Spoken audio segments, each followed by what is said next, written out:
Boa tarde, pessoal. Bem-vindos a mais um Rascunhos Econômicos. Eu sou o Léo. Aqui do Rascunhos Econômicos nós tratamos a economia como ciência e hoje o dia vai ser bom, viu? Hoje nós vamos fazer um react a uma propaganda eleitoral ou um programa de televisão em que o doutor Enéas participou pelos idos de 1995, tá? O vídeo original no YouTube não tem a data. O vídeo foi postado há 11 anos. Eu vou deixar até o link aí na descrição. E, camarada, se você tá vendo esse vídeo e eu peguei do senhor aí, a gente conversa, não precisa derrubar meu vídeo.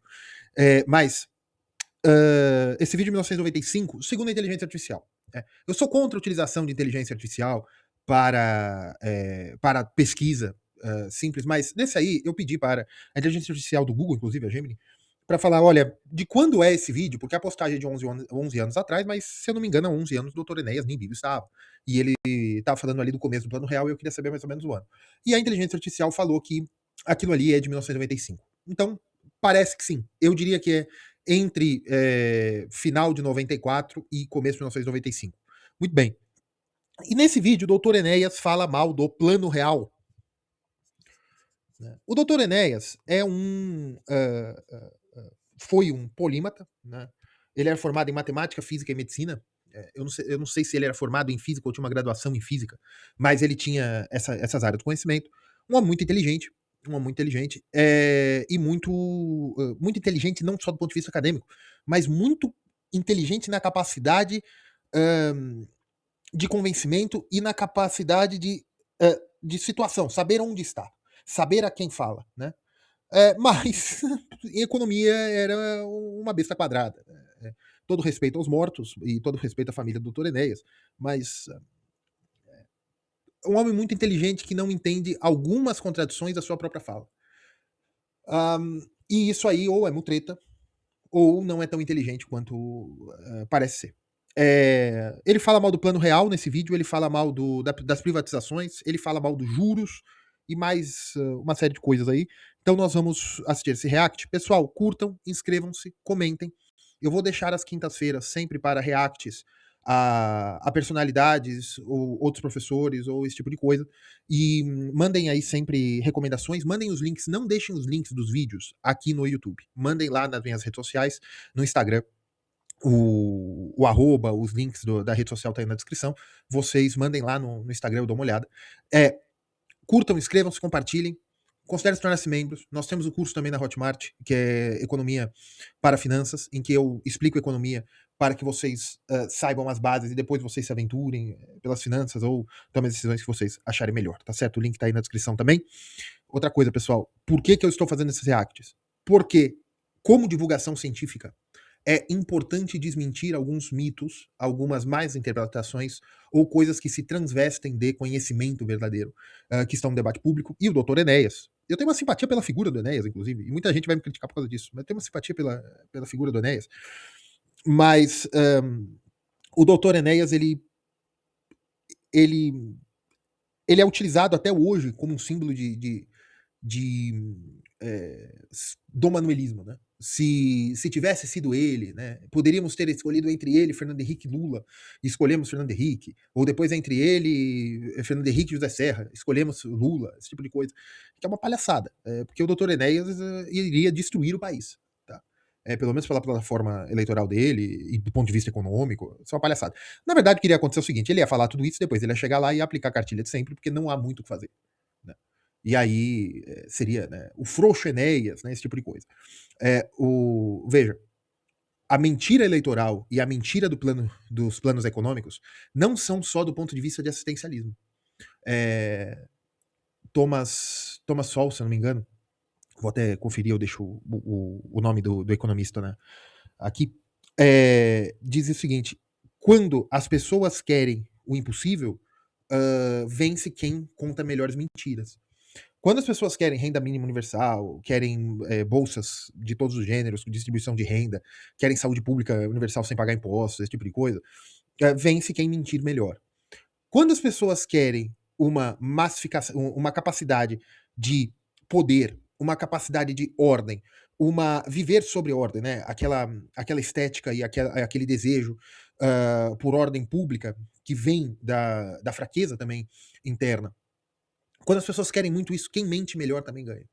Não, nós vamos peitar banqueiros, nós vamos peitar o capital internacional, nós vamos desfazer privatização, porque é, e aí chega no poder, não, ele mentiu para mim. Não, bicho, ele não mentiu, você mentiu para você mesmo. Ao campo das possibilidades, né? E eu estou falando do ponto de vista econômico aqui. Então nós vamos analisar o doutor Enéas. Bem, aqui está o nosso doutor Enéas, né? Vamos deixar ele falar? Pediram para eu não deixar a velocidade acelerada, mas eu vou deixar um pouquinho, tá, gente? Senão eu já falo muito. O doutor Enéas vai falar mais que eu, aí fica complicado. Certo? Vamos lá. As manchetes dos jornais e noticiários de rádio e televisão brindam-nos todos os dias com notícias belíssimas. Real chega a deflação este mês. Inflação deve chegar a zero. Será que isso é verdade mesmo? Será que está havendo mesmo estabilização? A inflação é um processo em que os preços vão aumentando progressivamente em função de diversos fatores. No Brasil, como 2/3 da população... Bem, primeiro de tudo, vou até deixar o Enéas assim. Inflação é o aumento generalizado do nível de preços. Tá? E por teoria quantitativa da moeda, mesmo com a reforma pós 2008, na verdade, inflação é o aumento generalizado do nível de preços. Outras escolas, para nós combinarmos com todas as escolas, nós temos que dizer o seguinte: inflação é a perda do poder de compra por conta do desequilíbrio dos preços, pelo desequilíbrio dos preços. Algumas escolas dirão que isso é apenas monetário. Mas o que dizer do ponto de vista apenas monetário é que há um desequilíbrio dos bens monetários com os bens reais. Tá? Muito bem. O doutor Enéas vai falar de inflação de custos. Veja, sim e não. Vamos deixar pacificado aqui a inflação como o aumento generalizado do nível de preços, mas levando em conta, né, a teoria quantitativa da moeda, tá? Com o V sendo aqui, o V clássico, não o V pós 2008, tá? O V sendo aqui realmente a velocidade de circulação. Por quê? Eu falo no decorrer do vídeo, mas ele diz que é o aumento dos preços e tem várias razões. Não tem várias razões, doutor Enéas. A razão sempre do aumento do nível de preços sempre é o desequilíbrio entre os bens monetários da economia e os bens reais da economia. Quando há este desequilíbrio. As razões do desequilíbrio podem ser distintas, mas a razão do aumento dos preços, da inflação, é o desequilíbrio. Tá? Você pode ter um processo inflacionário, mas a gente já entra nisso aí. Vamos lá. E vem numa economia de subsistência. É completamente falsa a tese de que a inflação brasileira é uma inflação de demanda, de consumo. A inflação brasileira é uma inflação de custos. Como no custo final de um produto estão sempre embutidos os impostos e as taxas de juros, é teoricamente impossível acabar com a inflação mantendo-se tão elevados os impostos e tão gigantescas as taxas de juros. Qual foi, então, o milagre do plano... Gente, por incrível que pareça, essa ideia de que as taxas de juros geram inflação é uma ideia muito sofisticada. É uma ideia que o Dr. Lara Rezende traz no seu livro, Juros, Moeda, Ortodoxia, ou Juros, Ortodoxia e Moeda, alguma coisa assim.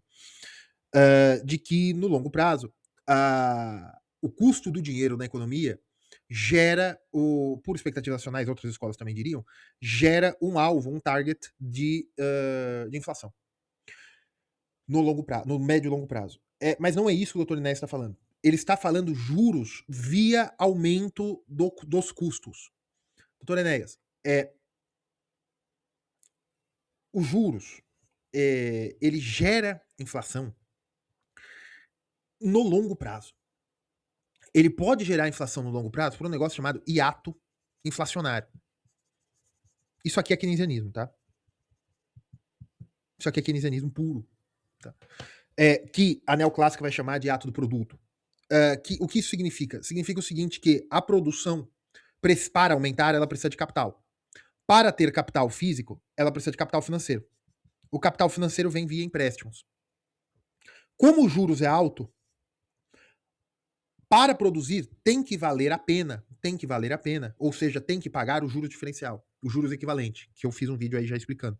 Ou seja, se o juros está 15% ao ano, ou 2,5%, como ele disse que estava na época, estavam mais altos na época, 1995, por culpa da estabilização, processo de estabilização, você não teria incentivos para a produção, porque eles não conseguiriam gerar 2,5% de lucro comparado aos juros, né? Não valeria o risco operacional da indústria, esse tipo de coisa, e com o tempo a capacidade instalada ou a capacidade produtiva diminuiria. Isto é em ato inflacionário, mas isso aqui também é curva de Phillips. Acho que Phillips é com pH. Tá?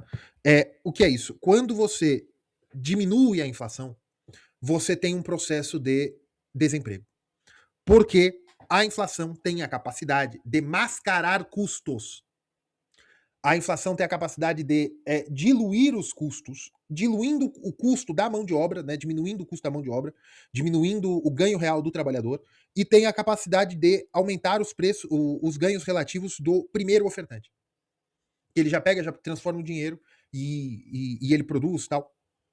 Ela tem essa capacidade. Quando você diminui a inflação e você aumenta os juros, que são coisas comitantes, quando você faz isso, você tem sim um processo de desinvestimento. Você tem uma preferência maior por liquidez, você retira dinheiro de capital físico para transformar em capital financeiro e você tem um maior desemprego. Isso é normal. Por que, doutor Enéas? Porque a inflação gera má alocação de recursos. E eu vou tratar isso mais para frente, porque a culpa da inflação do real que ele está falando, a culpa da inflação que ele está falando é uma inflação de custos. Não, doutor Enéas, não é. A inflação de custos virou um problema após a implantação do Plano Real, em que as fábricas, indústrias não conseguiam competir porque era muito caro produzir, porque elas foram geradas em um ambiente pouco competitivo. Elas foram geradas em um ambiente com pouquíssima competição. Elas foram geradas em um ambiente com com fraco incentivo ao bom alocamento, a boa alocação de recursos. Porque se você não tem competidores, eu repasso os custos aos consumidores e se eles quiserem consumir, eles consomem de mim. O protecionismo gera inflação.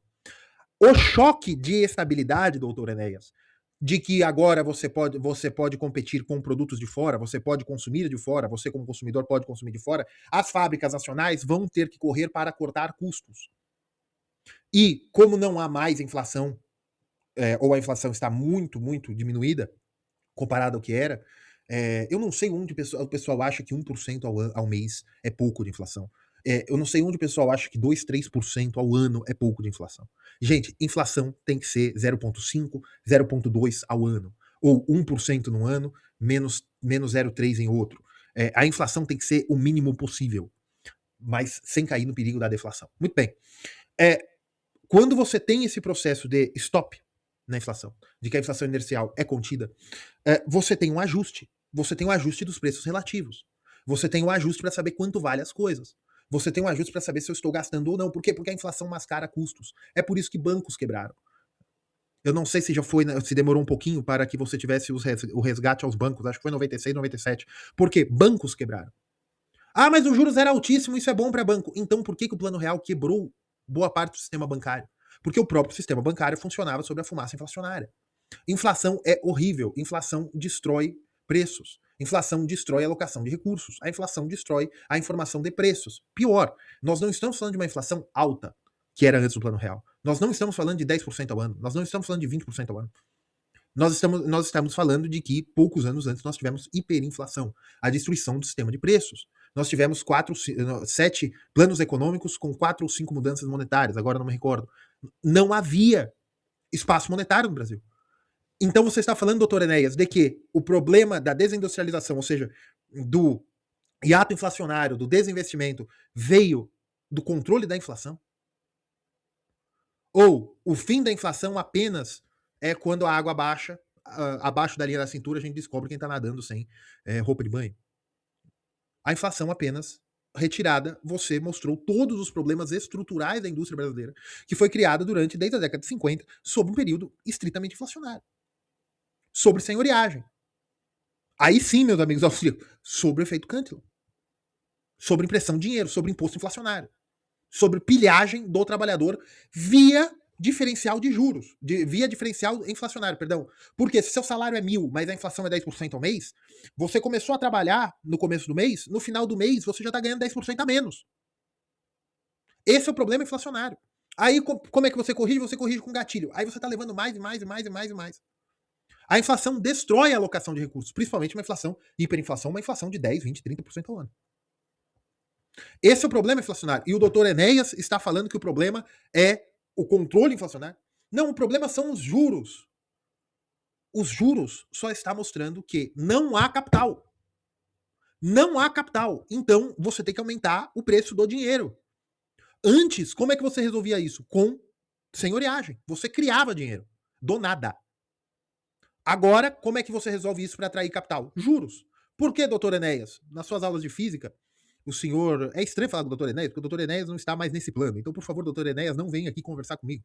Mas, nas aulas de física, o doutor Enéas deve ter sabido que nada se cria. Não existe criação do nada. Se não existe na física, não existe na economia. Não existe criação do nada na economia. O capital apenas se transforma. Existe o acúmulo, existe a transformação, mas você não cria, né? O valor pode ser criado, mas no sentido das trocas. Mas você precisa da atração e do diferencial de valor para criar riquezas, para poder reinvestir. Por que a taxa de juros estava tão alta? Porque não havia dinheiro. O ajuste inflacionário é sempre um ajuste recessivo. Sempre. O real? Que projeto maquiavélico, diabólico, foi esse que, sem mexer nas verdadeiras razões da inflação, taxas de juros e impostos elevadíssimos, está conseguindo mantê-la em níveis próximos de 1% ao mês? O governo, num passe de mágica, fez o real valer mais que o dólar. Diminuiu as tarifas de importação. O doutor Enéas, vendo esse vídeo aqui, o doutor Enéas tem uma incrível capacidade, eu tinha uma incrível capacidade de falar as coisas como de fato foram, mas num tom e de uma forma maquiavélica de que, olha, eles foram lá e pagou o restaurante, deu flores, pediu em casamento e foi o melhor marido do mundo. Isso é um absurdo. Pô, você tá contando que o camarada fez tudo certo e isso é errado? E eu acho interessante que ele não cria uma grande teoria. Ele só conta realmente o que aconteceu e fala, tá errado. Ele tá falando, esse governo conseguiu fazer o ajuste inflacionário sem... e ele tá falando, controlou a inflação com o quê, doutor Enéas? 1% ao mês? Doutor Enéas, 1% ao mês é mais de 13% ao ano. Isso é muita coisa.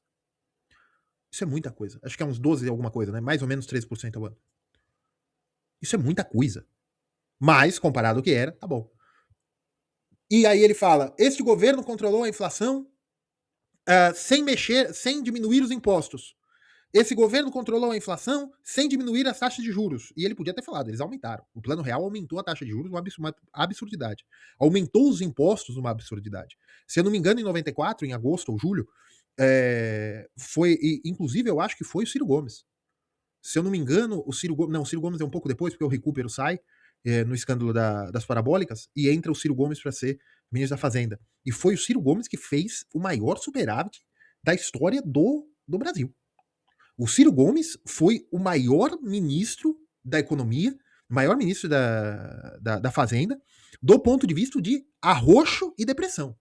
O Ciro Gomes é o maior expoente do neoliberalismo, segundo a própria esquerda, mas sem falar o nome dele.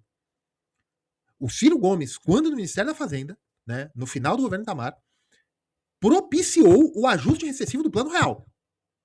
O Banco Central brasileiro, ainda sem autonomia, pagou as maiores taxas de juros, uma das maiores que depois aumentou, mas iniciou o avanço das taxas de juros sobre a administração do Ciro Gomes. Tá.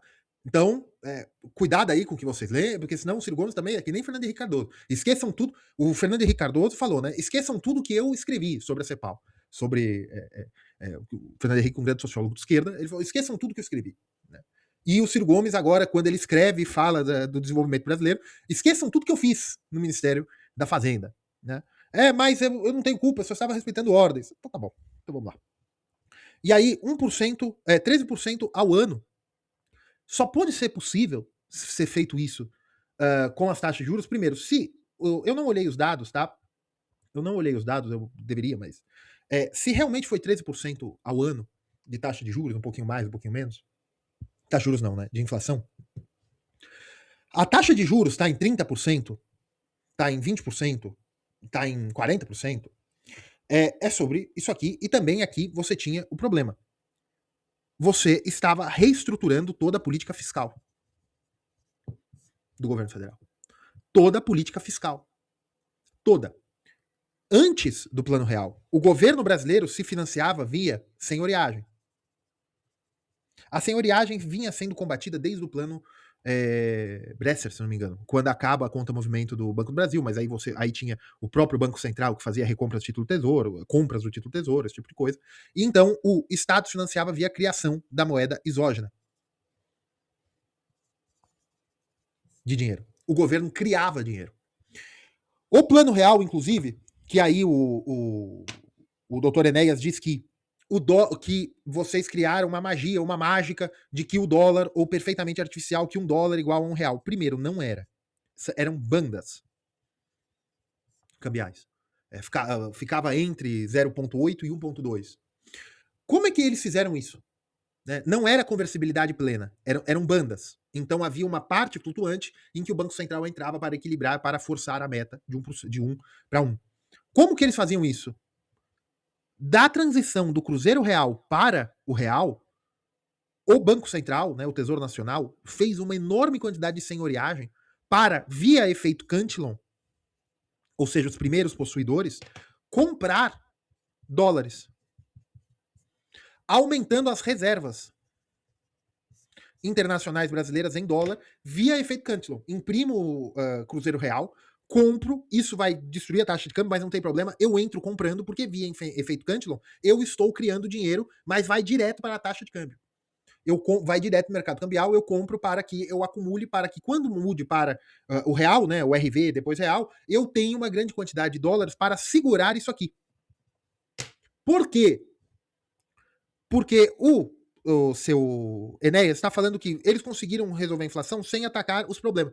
Doutor Enéas, o problema da inflação no Brasil não era, na época, impostos e custos. Não era. A indústria brasileira conseguiu uma grande capacidade produtiva e os impostos não eram tão altos. Qual era o problema da inflação brasileira, doutor Enéas? O problema da inflação brasileira foram 50 anos de senhoriagem, que geraram a necessidade de indexação e que geraram a inflação, a inércia inflacionária. O brasileiro indexava correção monetária, índices de correção, você comprava as coisas em dólar para você pagar depois no dólar, né? Os carros eram negociados em dólar, o apartamento era negociado em dólar, você pagava no dinheiro, na moeda corrente, porque ninguém confiava mais no dinheiro, ninguém confiava mais no cruzeiro, ninguém confiava mais no cruzado, esse tipo de coisa. Porque o Estado brasileiro se financiou durante muito tempo com senhoriagem. Desde a construção de Brasília, o Roberto Campos resolveu isso um pouco na década de 60, 1968, 1960, agora não lembro, no começo da ditadura militar, ele resolveu um pouco isso aí, acho que foi 68, para depois fazer um milagre, mas o milagre também trouxe um monte de dinheiro de fora, e também havia um pouco de senhoriagem. Aí como se controlava a inflação na época da ditadura militar? Controle de preços, quebrando o termômetro. E aí você gera ineficiência da indústria brasileira e conchavos entre os industriais e os burocratas de Brasília da época para que se pudesse aumentar um pouquinho o custo aumentar um pouquinho o preço dos carros, o preço dos produtos industriais. Reza a lenda que até havia conluio entre grandes industriais e alguns líderes sindicais para que, com greves, você pudesse aumentar o preço dos carros ou de outros bens também, porque aí você poderia pedir, falar para o governo, olha, eu estou tendo greve, eu tenho que aumentar o preço desses bens, só que a Comissão Interministerial de Preços não permite que eu aumente os preços. Aí o governo permitiu o aumento, porque houve uma greve, né, reza a lenda. Então, você tem toda essa questão de que não havia sistema de preços no Brasil. O Brasil tinha o problema da senhoriagem, que destruiu as informações de preço. As informações de preço, que é o sistema de preços, que é o P da MV igual a PY. Isso aqui, a identidade contábil, estava totalmente destruída. Qual foi a forma de resolver? Primeiro, o governo teria que conseguir pagar as suas contas sem emitir, sem gerar receita via senhoriagem. Para isso, o governo precisava aumentar a receita de impostos. Então, se aumentou a carga tributária. E para também o governo fazer o seu orçamento gastar sem aumentar a quantidade de dinheiro, sem criação de dinheiro, sem a impressora do Banco Central, o governo precisava ter capacidade de tomar dívida. Como o governo ia tomar dívida? Título da dívida pública, né, Tesouro, com uma Selic lá em cima. Porque senão as pessoas não comprariam. Uma moeda nova. Como é que você traria capital estrangeiro? Então isso aqui resolve o problema da estabilidade de M. Como deixar M estável. E disso, como você resolve o problema de saber quanto vale P, se o nível de preço se alterava a todo momento por conta da inércia, por conta da memória inflacionária. Porque as pessoas sabiam que mês que vem as coisas iam aumentar, então deixa aumentar agora. Da correria de ser os primeiros beneficiários do efeito Cantillon, que é o aumento da base monetária por senhoriagem. Como é que você resolvia tudo isso? Como é que, por gatilho, como é que você fazia? O Banco Central, o Plano Real, proibiu as correções automáticas. A indexação só poderia ser anual e também por alguns índices. Por índices de inflação, não se poderia fazer por dólar, por moeda estrangeira, e você teria que trazer alguma segurança da capacidade de honrar, do Banco Central, de honrar aquela nova moeda para uma outra coisa, importação. Por quê? Porque se não havia sistema de preços por culpa da inércia inflacionária, o que o Plano Real fez? Importou o sistema de preços do dólar como abertura comercial, que já havia começado com Collor e foi totalmente finalizada com o Plano Real. Porque não apenas de você, se as coisas estão aumentando no Brasil, não aumentaram nos Estados Unidos, na Europa, então eu posso importar dos Estados Unidos da Europa carros, meias, roupas, lâmpadas, esse tipo de coisa, para que eu não me prejudique com a inflação brasileira, porque o dólar está com a âncora cambial. Que o doutor Enéas explica muito bem, né, no vídeo que eu vou terminar de passar. Ele explica muito bem, mas ele inverte totalmente. Só que por que eu preciso disso? Porque eu preciso importar um sistema de preços. Eu preciso saber os preços relativos. E é por isso que o Plano Real funcionou. Você tinha uma grande taxa de juros para eu ter uma reserva cambial. Eu abri a importação de forma plena, praticamente, para que eu não tivesse não apenas acesso a mercadorias exteriores, mas para que a minha indústria soubesse qual é o nível de preços. Então vamos voltar aqui. Eu vou deixar ele falar mais, tá, gente? Então, com o dólar barato e tarifas baixas, inundou-se o mercado com produtos importados, com verdadeiras quinquilharias. A indústria nacional foi obrigada a manter os preços baixos para poder concorrer com os preços dos produtos importados. Mas veja, isso é bom.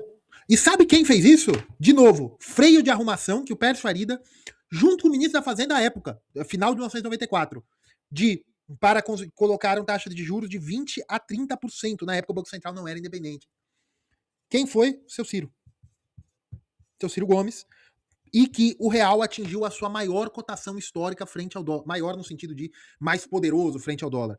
0,83 centavos de real compravam $1 americano. O real valia muito mais que o dólar.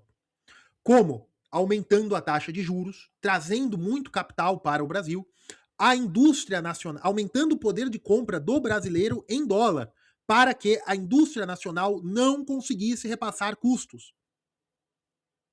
Esse movimento do freio de arrumação do ministro da Fazenda da época, de setembro de 1994 até janeiro de 95,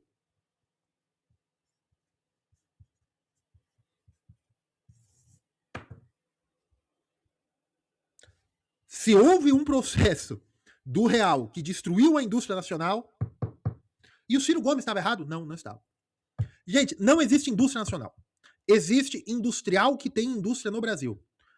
o consumidor brasileiro recebe o seu dinheiro e deve ter o direito de gastar onde quiser.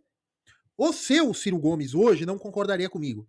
O seu Enéas não concorda por esses vídeos aí, as ideias deles não batem com a minha. Porque o seu Enéas não tem uma formação econômica. O seu Enéas tem muito do discurso que ele traz, é o discurso varguista de sempre, é o discurso de substituição de importações de sempre, que vem desde Frederic List, que veio da formação da Prússia como indústria, né, da Revolução Industrial na Prússia, que veio a ser o Império Alemão, por medidas e patrimonialismo do Estado. Por medidas estatais, por benécias do Estado aos barões e aos monarcas dos pequenos reinos que vieram a ser o Império Alemão, para que assim você tivesse a formação de capital e de indústrias locais na Alemanha, para que a Alemanha pudesse ser uma potência geopolítica. As ideias de List não são ideias plenamente econômicas. São ideias para o poderio e a capacidade nacional. E ao povo batatas, como diria Quincas Borba. Ao povo, o importante é sustentar os grandes industriais, segundo List, segundo o Dr. Enéas, segundo o Ciro Gomes atual, não de 1994. É necessário, nesta visão de mundo, nessa visão não econômica, mas nessa visão geopolítica e de geoeconomia, de que é necessário o sacrifício do poder de compra da população para a manutenção de uma segurança industrial nacional. Ocorre, doutor Enéas, de que o Brasil fazia isso fazia quase 50 anos, desde a década de 50. E o custo social da produção de industriais e baronatos nacionais gerou a necessidade de senhoriagem, gerou o arroxo salarial, gerou a necessidade de controle de preços, gerou uma série de distorções econômicas, de que o Plano Real e o seu Ciro Gomes de 1994, que era um bom economista na época, se eu não me engano, o Ciro Gomes é formado em economia, que era um bom economista na época, mas que agiu com uma boa equipe econômica, fez o freio de arrumação. Jogou o custo da inflação para a indústria. A indústria que corresse atrás. A indústria que se virasse. E a indústria e a agricultura também, que se virassem.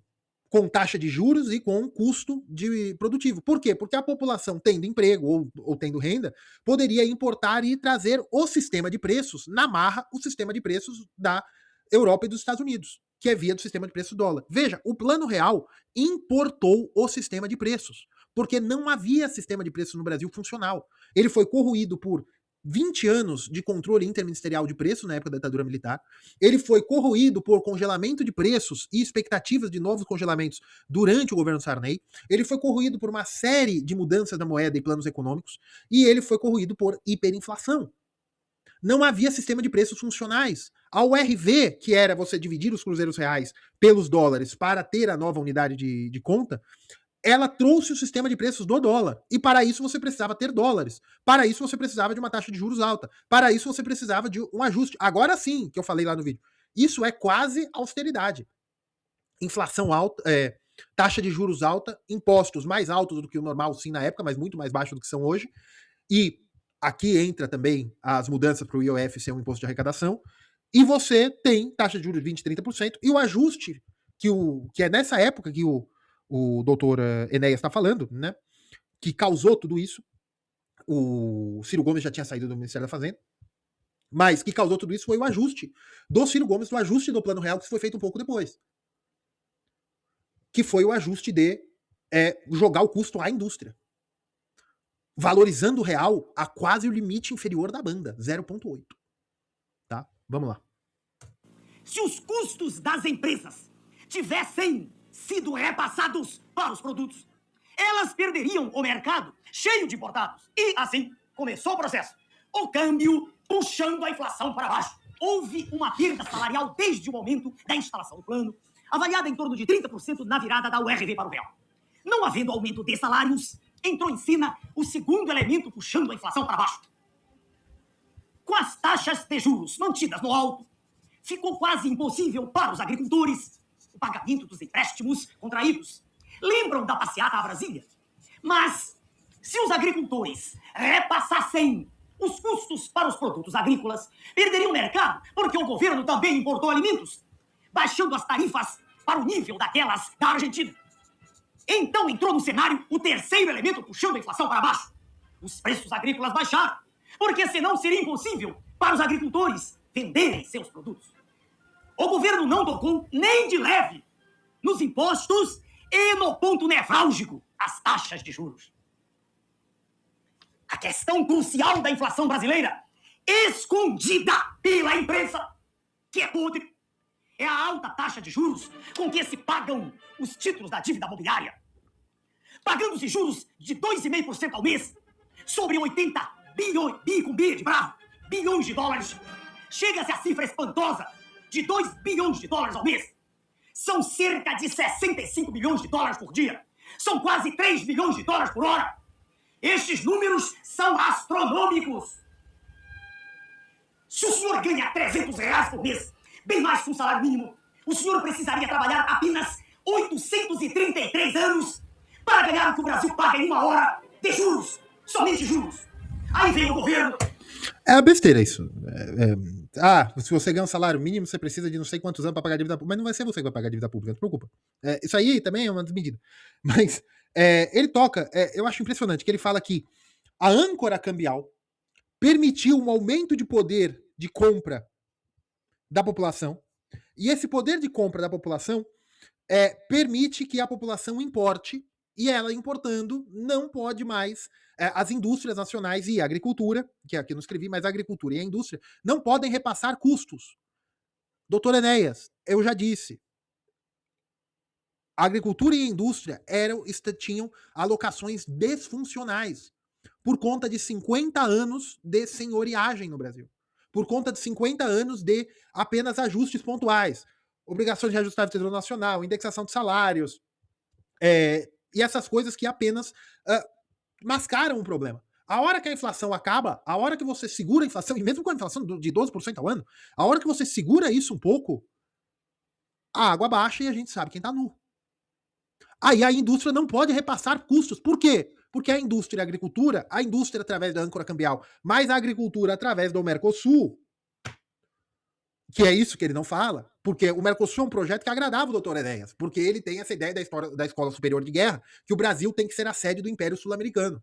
Então o Mercosul é importante. Só que quem traz a possibilidade do ajuste fino do preço de do custo alfandegário, né, das tarifas de importação, a União Alfandegária, de que o Brasil unificou as suas tarifas para importação extra-bloco junto com o Mercosul. E a Argentina também estava passando por um plano de estabilização, quase mais ou menos os mesmos modos, mas de uma forma muito mais populista, de que eles precisavam sim ajustar e permitir a importação via Mercosul. E também importação de trigo da Argentina. E também importação de carne da Argentina. Como o real estava muito mais barato, o real estava muito mais caro, né? O peso argentino à época, muito mais barato que o real, a Argentina tomou sim espaço da agricultura e da pecuária brasileira. Mas eu te pergunto, doutor Né, por que isso é ruim? Por que o aumento do poder de compra da população é ruim? Por que não ser mais escravo cativo, ou seja, consumidor cativo do industrial e do agricultor brasileiro, e você poder escolher e comprar de outras pessoas, por que isso é ruim? Ah, isso é ruim ao projeto nacional do grande Brasil, da pátria grande brasileira. Eu quero que a pátria grande brasileira vá tomar banho. O importante é o consumidor brasileiro, o importante é a pessoa poder comprar e ter acesso aos bens de consumo. O importante é o trabalhador ter um salário digno, e essa dignidade é medida também para o quanto o seu salário pode comprar. E outra, ele diz que isso permitiu maior importação porque aumenta o poder de compra relativo junto ao dólar. Beleza. Mas ao mesmo ponto ele fala de que a inflação foi de 30% e o reajuste dos salários não foi tão grande. O plano real não tinha 6 meses. Houve desindexação. Os salários e outras coisas não poderiam aumentar num período inferior a 1 ano, 12 meses.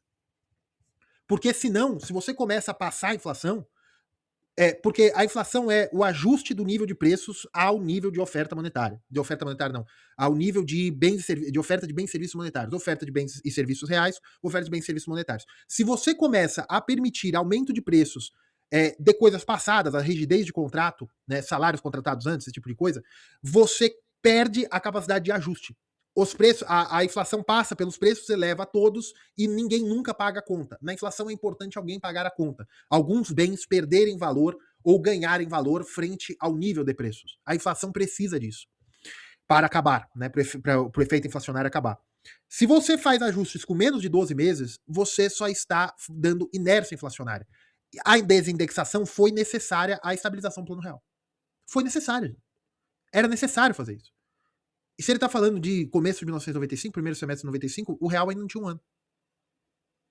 Então, evidentemente que não teve. Mas, se as pessoas poderiam importar e consumir bens superiores aos bens brasileiros, azeite português, carne argentina, roupas, calçados dos Estados Unidos, porque os chineses ainda não eram tão fortes, carros alemães, o que importa se o preço em si das coisas estavam 30% maior, se eles estavam consumindo, conseguindo consumir. O consumo aumentou. Por quê? Porque a base de comparação da inflação, a base de comparação da cesta de consumo, também estava metodologicamente defasada, porque era um outro sistema de preços, era o Cruzeiro Real. É muito complicado isso. Então, não faz sentido o Toranessa estar falando. Ou a indústria nacional foi destruída pelo aumento de poder de compra artificial via âncora cambial, ou as pessoas estavam perdendo 30% de salários. As duas coisas não dá. E os juros eram necessários para você passar de um período de financiamento do Estado via senhoreagem para um período de financiamento do Estado via rolagem da dívida. Não há o que fazer. Ou você pega dinheiro emprestado, ou você gasta apenas o que você ganha. Se você não pega dinheiro emprestado e gasta mais do que você ganha, você só tem uma opção: fazer fraude. Ou pegar dinheiro do vizinho, que é uma coisa que discípulos do Dr. Enéas podem concordar, imperialismo predatório para pegar reservas internacionais de outros países, ou você falseia dinheiro. Que era isso que o Estado brasileiro fazia. O Estado brasileiro criava dinheiro do nada, isso era senhoreagem. Agora não há mais senhoreagem no plano real. Então você só pode fazer uma única coisa. Você só pode, de uma única maneira, tomar dinheiro do mercado e aumentar os impostos. Qual era o certo a se fazer? Reduzir o gasto ao longo do tempo, que não foi reduzido. Porque aí é um problema jurídico da Constituição de 88. Mas o que foi feito na época para a estabilização, e foi feito em grande parte pelo seu Ciro Gomes, muito obrigado, seu Ciro Gomes, foi o ajuste recessivo que permitiu o crescimento da economia brasileira. Depois, a posteriori. Depois da crise do México, depois da década de 2000. E diz que tem que privatizar as estatais para diminuir a dívida interna. Acontece que já se venderam inúmeras estatais, incluindo-se 2 gigantes, a Companhia Siderúrgica Nacional e a Uzi Minas, e a dívida interna vem crescendo. A dívida mobiliária era, em março de 94, 50 bilhões e meio de dólares. Em junho de 94, 59 bilhões e meio de dólares. Em julho de 95, com o ano do maquiavélico Plano Real, já era de 82,2 bilhões de dólares. Agora eu pergunto, do que adiantou vender as estatais? Vender a Celsa do Espírito Santo por 250 milhões de dólares, que serviram para pagar 3 a 4 dias de juros. Lembre-se, senhor telespectador, só juros. Querem vender também a Vale do Rio Doce, detentora de um patrimônio incalculável, dona do subsolo mais rico do planeta. Querem vendê-la por 7 bilhões de dólares, o que dá para pagar 3 meses de juros. Veja, senhor telespectador, somente juros. Estão vendendo, entregando, dando de mão beijada toda a riqueza que é de nossos filhos, de nossos netos, e a dívida só aumentando. O plano diabólico conseguiu também quebrar os bancos estaduais. E lá vão o Banerj, o Banespa e outros que não conseguem pagar os juros. Sempre os juros. Querem privatizar até a Previdência, dizendo que ela dá prejuízo. Mas isso também é mentira. Da Previdência, o buraco é mais embaixo. Mas, pessoal, tem um problema aqui fundamental. E eu não vou fazer mais. Eu só vou terminar isso aqui. Eu não vou mais voltar pro vídeo. Não vou fazer segunda parte. Até porque. Mas só para falar de privatização. Essa história de que a venda do patrimônio público para pagar dívida, isso aí é coisa de colunista de jornal. E eu sei muito bem a colunista de jornal que, inclusive, escreveu um livro sobre o Plano Real sem citar uma escola econômica.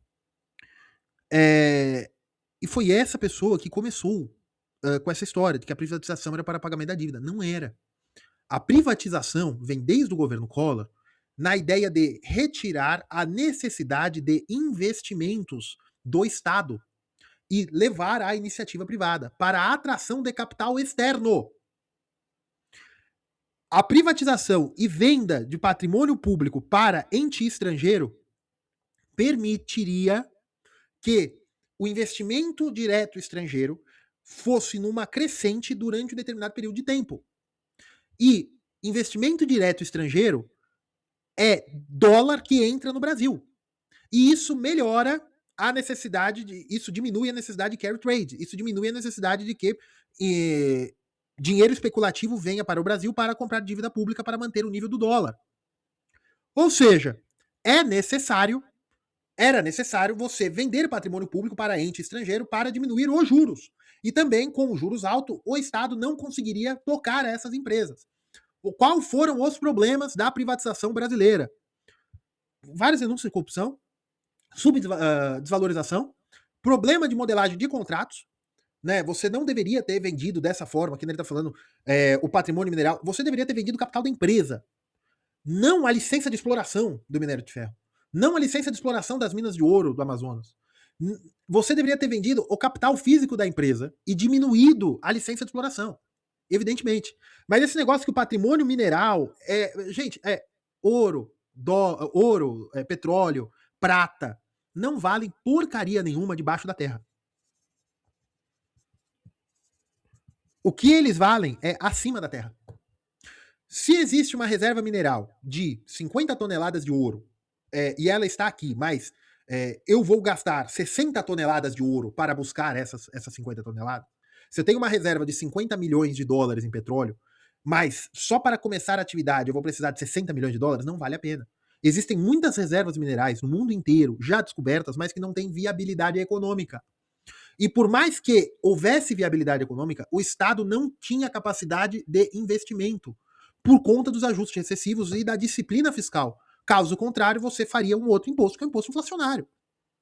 Então, esse negócio de que é para o simples pagamento da dívida não é verdade. O que ele precisa é para melhorar o perfil da dívida. Tá? Mas foi feito muita coisa errada, foi feito muita coisa pouco republicana, sim, existem várias denúncias, ou de uma forma, se não foi corrupção em si, foi uma coisa meio errada, poderia ter sido feito de uma forma melhor. Até porque a privatização também foi financiada pelo próprio BNDES. Boa parte da privatização deveria ter sido financiada por bancos internacionais, justamente para trazer capital estrangeiro para o país. Não para o próprio BNDES captar esse capital exteriormente ou via tesouro, para ir oferecer. Aí foi um despropósito. A privatização do Brasil foi um despropósito nesse ponto de vista. Só que não é para pagamento de dívida, é para a melhora do perfil fiscal. Os bancos estaduais foram um dos grandes causadores da inflação no Brasil.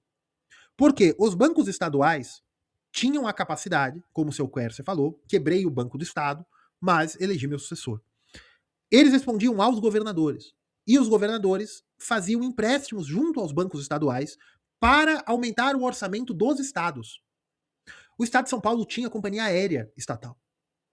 Você tinha, sim, isso tudo que o pessoal fala da China, que a China tem um grande gasto das províncias, que a China tem as companhias estaduais, as companhias investimentos e bancos de desenvolvimento dos estados, o Brasil também tinha. O Brasil tinha também, cada estado tinha seu banco público. Cada estado tinha suas companhias que competiam a mercado, mas eram estatais. O estado da Bahia tinha, até pouco tempo, supermercado estatal. O Brasil também tem tudo isso aí. Já foi tentado. Não há nada de novo embaixo do sol.